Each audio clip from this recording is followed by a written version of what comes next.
All right, another Joshcast that I'm recording because today is the day that we're doing our Star Wars themed virtual comedy show, and it's been interesting running up to this because I've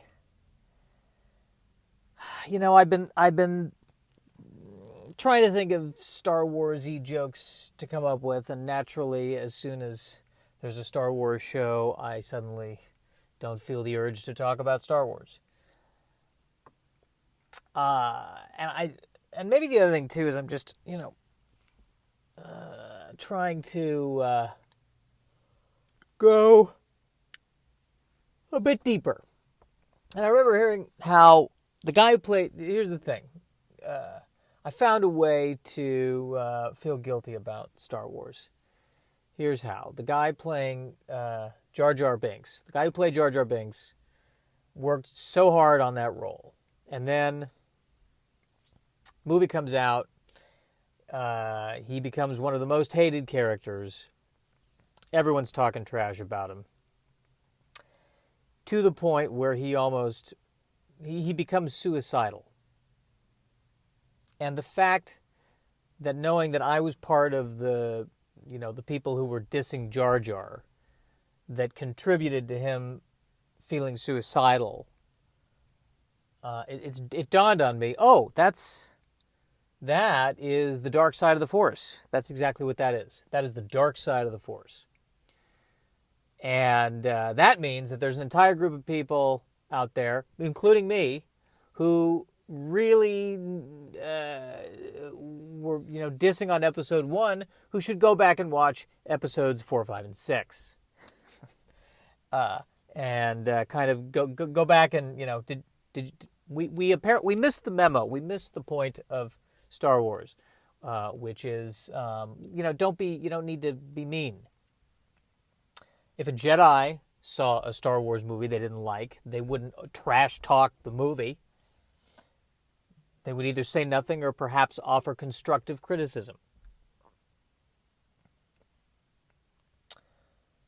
That is how but then again, that's why no one ever reads Jedi movie reviews, because there's not enough vitriol.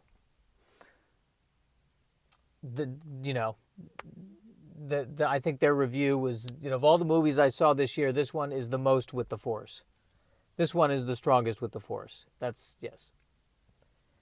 This film, totally strong with the Force. But that doesn't tell me anything. Everything's strong with the Force. I also realize this, and I don't think I know I'm not the first to come up with this, but the name Luke Skywalker is hilarious when I think about it, because the idea Obi-Wan takes the baby to Tatooine with the express purpose of hiding the child from the father and from the Emperor. Doesn't change his name though. Keeps the name Skywalker. And in the Star Wars, unless Skywalker is to the Star Wars universe what Smith is to our country, there are no other Skywalkers. Did not change the name Skywalker. And then Obi-Wan Kenobi is supposed to be in hiding, and what does he do? He changes his first name to Ben. Ben Kenobi. So, and that worked. That was enough to hide from the Empire.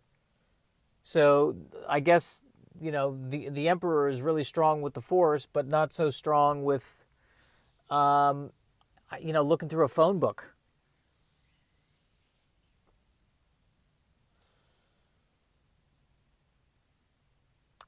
I'm conflicted when I think about Star Wars, because I love watching Star Wars. There is an underlying philosophy of Star Wars, which is that we're all one, we're all connected. We have to learn to love each other. And yet, the day is saved through excessive violence. Hence the wars in Star Wars. So I think the message of Star Wars is we need to love each other, but it's useful to have a well-trained army. Actually, the message of Star Wars is the same as the message of the American Revolution, which is you can't accomplish anything with professional soldiers. Because the British soldiers, they were just paid, they didn't care. And the stormtroopers don't care. You need people who are willing to fight and die for a cause. So really, I think Star Wars has taught us about terrorism. I think that's apparently. And terrorism and rebellion. That's everything you need to know about that, you watch Star Wars.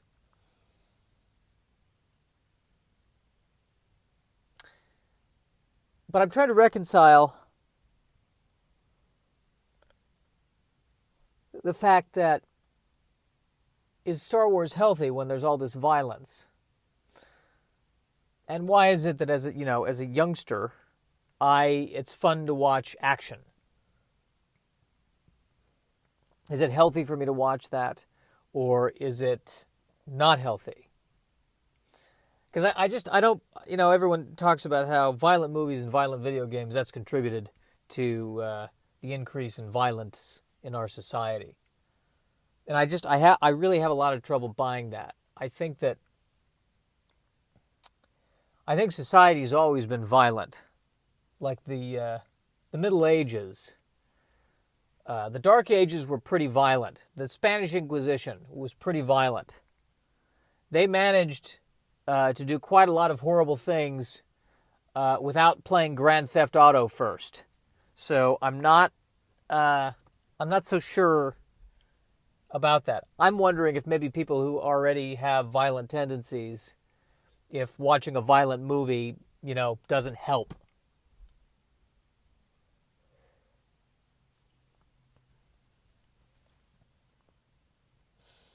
What is the message of Star Wars? Good triumphs over evil? Is it that simple? If you trust in the Force, you will be victorious. I kind of like that one. If you trust in the Force, the Force will be there for you if you're there for the Force, as long as you have the Force. If the Force is not strong with you, then you're the guy in the X-Wing who gets blown up first. You're Porkins. That's who you are. If the Force is not strong with you, you're Porkins. And you get hit, and then you crash into the side of the Death Star. That's when the Force is not with you. So, if the Force is not with you, the moral of Star Wars is run away. Favorite Star Wars character? Han Solo. Sense of humor.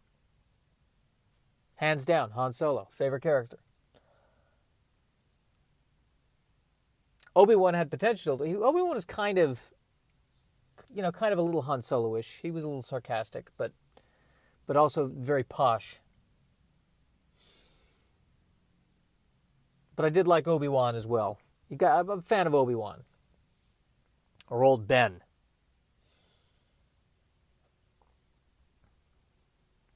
But I liked Han Solo. I wanted to be Han Solo. And I wanted to be Harrison Ford. I'm not Harrison Ford. I am not remotely close to Harrison Ford.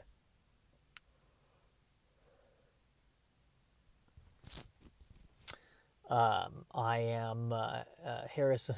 I'm not Harrison Ford. I'm Harrison Kia. That's what I am. Harrison Honda.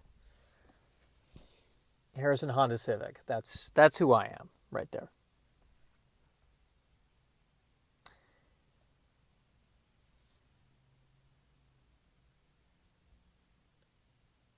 Yeah, here's another theory I'm going to throw out there. I'm tired of dissing Star Wars. I'm tired of dissing the Star Wars movies that I may not connect with. Because I'm beginning to think that any Star Wars movie is a good Star Wars movie if, when you watched it, you were 4 years old. That's just because everything is awesome when you're 4 and you've never seen it before. Because if I go back and I watch Empire Strikes Back now,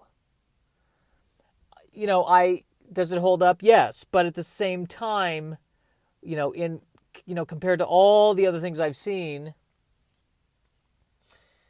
or compared to, The Phantom Menace or Revenge of the Sith, I'm beginning to wonder if if a lot of this was just the wonder of being a youngster. And not to say that Empire Strikes Back is bad. It's more to say that the prequels are better than I give them credit for, because I didn't see them by the time I saw them, I'd seen I'd seen too much, and I couldn't go in with the childlike freshness. Ooh, that's what I'm trying to say. I like that. I like that a lot. I like that quite a bit. And that there's something about that 4-year-old freshness. That's not a sentence I ever want to say again. That makes me sound like I need to be arrested. And that makes sense because there are 80s movies that I love that are not good movies, but I saw them when I was 4, so they are always going to be good movies to me. And that's the secret. How can I get everyone, no matter what age, to like the kind of stuff I'm making? How can that right there is the force. That right there, one day a scientist is going to crack that. And instead of releasing the movie, they will release the movie and also a pair of glasses that you put on that makes you see the movie through a 4-year-old's eyes. And then every movie will just be fantastic. That's like the next 3D. It's called 4-year-old D. That, again, none of these sentences, 4-year-old D, again, sounds like I should be arrested. None of these sentences sound good. This is not a way to end this podcast. I got to end this in a way that does not get me arrested. What's a good way to end? What's a good way to bring this back? Oh, how do we bring this back? How do we bring this to a close? Because I think this a little 10-minute jaunt's good. How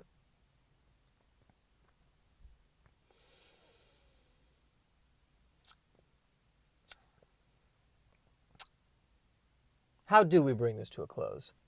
I think part of the reason why the newer Star Wars was a struggle for me to enjoy is because at the end of Return of the Jedi, it was the happily ever after. And then the new movies come along and they negate the idea that there was a happily ever after. And maybe that's what hurts so much, is that I would rather have thought that Han and Leia lived happily ever after, and they fell in love, they got married, they bought a house, they had some kids. Were there rough patches in the marriage? Sure, but they stayed together till the end, died in each other's arms. And but no one wants to see that movie. That's the problem. Happily Ever After, no one ever wants to see that as a movie. No one wants to see, a scene in that movie where Leia walks in and says, "Han, where's that plate? What do you mean that plate? The plate? The plate the mother-in-law gave us, where's your plate? Oh, I don't know. It's not in the kitchen. I thought it was in the kitchen. It's not in the kitchen.